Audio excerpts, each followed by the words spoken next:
হিল্লে বিয়ের বউ হিল্লে বরের কাছ থেকে প্রথম রাত্রেই পালিয়ে চলে গেলেন। এ নিয়ে আজব এই ঘটনার জন্য এলাকায় তোলপাড় হয়ে গেছে। আসলে এর নেপথ্যে কোনো কারণ আছে কিনা বা কি কারণে বউ পালিয়ে এলেন এই বিষয়ে আমরা তাদের কাছ থেকে জেনে নেবার চেষ্টা করি। আচ্ছা, আপনি তো বর, জি। মানে আগের বর, আর উনি হচ্ছেন হিল্লে বর। এবার আপনি বলুন যে আপনার স্ত্রী আপনার কাছ থেকে তালাকপ্রাপ্ত হয়ে আরেক জায়গায় যখন হিল্লে বিয়ে হয়েছে সেখান থেকে পালিয়ে আবার আপনাদের বাড়িতে এসেছে কেন? দেখেন, আসলে আমরা যে স্বামী স্ত্রী, আমাদের ভিতরে খুবই মিল মহব্বত। তো ভুল করে মনে করেন রাগের মাথায় মুখ ফসকে বাইরে গেছে, 3 তালাক কয়ে ফেলাইছি। তো এই এলাকার প্রতিবেশী যারা আছে তারা কয় কি, তুমি যদি এই বনিয়া খাইতে চাও তাইলে তো তোমার এই বরে হিল্লে বিয়ে দিতে হইব। হিল্লে বিয়ে কি, যে কোনো তুমি পোলাবানের সাথেও দিতে পারো, যে কোনো অন্য একটা মানুষের সাথে বিয়ে দিয়া 2-3 দিন রাইহে পরবর্তীতে তুমি এই বিয়ে করতে পারবা।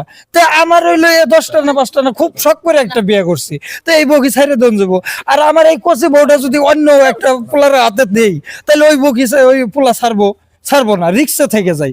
এই জন্য মনে করেন নিজের দাদার কাছে এই হিল্লে বিয়েটা দিলাম চিন্তা ভাবনা করে। এই দাদা এই যে মনে করেন এইরকম 2 নাম্বারই করবো, এরকম গাদ্দারি করবো, আমি তো বুঝতে পারি নাই। প্রথম রাইতেই মনে করেন আমার বড় উপরে কি নির্যাতন। আচ্ছা, আমরা সেটা হলো আপনার স্ত্রীর কাছ থেকে শোনার চেষ্টা করব। আপনি এদিকে আসুন একটু প্লিজ।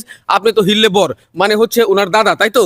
আমরা কনের কাছে, মানে হিল্লে কনে যিনি বউ, তার কাছে জানতে চাইবো আপনি কেন হিল্লে বরের কাছ থেকে পালিয়ে আবার আগের বরের কাছে চলে গেছেন, যেহেতু তাকে তালাক দিয়েছেন আপনি? আমি তালাক দিইনি, আমার স্বামী রাগের মাথায় তালাক দিছে, ওনার দাদার সাথে আমার বিয়ে দিছে। কিন্তু এই কথা ছিল না যে উনি আমার সাথে জোর করে বাসর করতে যাবে। এই যে কথা কই না, বুঝো নাই?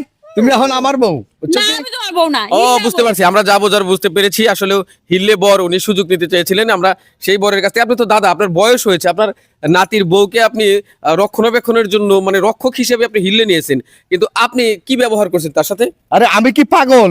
হ্যাঁ, আমার বউ মারা গেছে আজকে 20 বছর। আমি আর কি রক্ষণাবেক্ষণা এগুলো সময় আছে? ওরে বিয়ে করাইছিলাম সাথে, মনে হতো বড় আমার মাঝে মাঝে পছন্দ ছিল, একটু আমার আদর সমাধান করতো। তুই মুহে তালাক দিছ, ডাইরেক্ট তালাক হয়েছে। এটা এই তালাক আমি মাইনা নিছি, আবার আমার কাছে হিল্লা বিয়া দিছ। আমি কোন বিয়ার আগে কি তুমি এই কথা কইছিলা? কইলে না যে নাতি তুই 2-3 দিনের ব্যাপারে তো আচ্ছা, অন্য ওনাকে জায়গায়। বলতে দেন। এখন বিয়া তো বিয়াই, হিল্লাও কাটিলোক, আমি এটা কিছু বুঝি না ভাই। আমি বিয়া করছি, এই বউ আমার ঘরে যাইবো, আমি এই বউ লইয়া যাবো। বাস শেষ কথা। ও, বুঝতে পারছি। তার মানে আপনার কাছে হিল্লে বিয়ে দিয়েছে, এখন আপনি এরকম মোড় নিছেন যে এই বউটা আমার, আমি যা খুশি করবো। হ্যাঁ। সেটা কিন্তু না, এটা আপনার ঠিক না। আসলে বিষয়টা হচ্ছে হিল্লে বিয়ের বর দাদা, উনি সুযোগ নিতে চেয়েছেন, ওই কনের সাথে উনি বউয়ের মতোই ব্যবহার করতে চেয়েছেন। উনি পরে যে ডিভোর্স দিব তারও কিন্তু গ্যারান্টি নেই। সমাজে এরকম ব্যাধি অনেক রয়েছে, এটা একটা কুসংস্কার। কিসের আবার হিল্লে বিয়ে? শুনুন, আপনারা যারা সমাজে বসবাস করেন তাদের জন্য আমাদের নির্মিত এই ভিডিওটিতে আমরা বোঝাতে চেয়েছি যে এই সমস্ত ব্যাধি থেকে মুক্ত যতদিন না হতে পারবেন ততদিন সমাজকে সুশৃঙ্খলভাবে গড়ানো সম্ভব না। আমরা সমাজ গড়তে হলে, আমাদের ভালো সমাজ গড়তে হলে এই সমস্ত বিষয় থেকে নিজেদের আলাদা করে এর বিরুদ্ধে প্রতিবাদ করতে হবে, যাতে আর কোনো জীবন এরকম নষ্ট না হয়, আর কোনো সংসার এরকম নষ্ট না হয়, আর কোনো বড় একটা প্রশ্নের সম্মুখীন কারো কোনোদিন না হতে হয়। আপনারা ভালো থাকবেন। আমাদের এই ভিডিও দেখে আপনাদের যদি শিক্ষণীয় কোনো বিষয় মেনে নিতে পারছেন, এরকম হয়ে থাকে, তাহলে আমাদের চ্যানেলের সাথে থাকবেন। আমরা বরাবর এরকম ভালো ভিডিও করি। পরবর্তী ভিডিওর জন্য অপেক্ষা করবেন। আল্লাহ হাফেজ, ভালো থাকবেন।